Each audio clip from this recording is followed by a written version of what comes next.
Ce document est un graphique statistique en bâtonnet publié par Eurostat en 2011.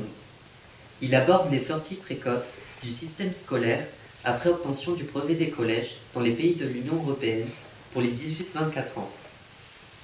Le graphique compare l'évolution de ces sorties précoces en années 2005 à 2011 avec d'autres pays. L'UE 27 correspond à la moyenne entre les différents pays de l'Union européenne sans prendre en compte la Croatie. Le Portugal perd beaucoup plus de ses étudiants après la sortie du collège par rapport au Royaume-Uni. Effectivement, en 2005, le Portugal est à presque 40% d'élèves qui quittent l'école après l'obtention du brevet. Le Royaume-Uni est quant à lui à 12% d'élèves qui quittent le système scolaire. En 2011, le Portugal réussit à mieux garder ses élèves. Son taux baisse de 17 points, soit 23% des étudiants font des études secondaires, tandis que le Royaume-Uni s'élève de 3 points.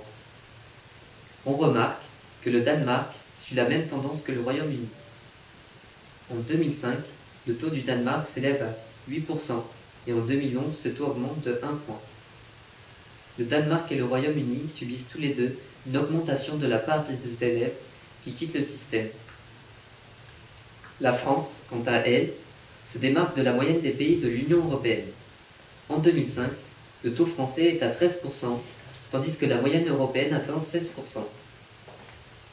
En 2011, la France perd 1 point, tandis que la moyenne perd 3 points et arrive à 13%.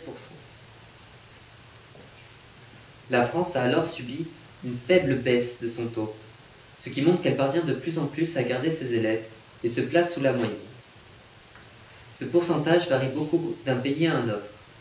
L'objectif de chaque pays est évidemment de faire baisser ses taux, même si certains peinent à réduire cet écart. En 2020, l'Union européenne espère obtenir seulement 10% d'arrêt de scolarité. Cet objectif est déjà atteint par les 11 premiers pays listés.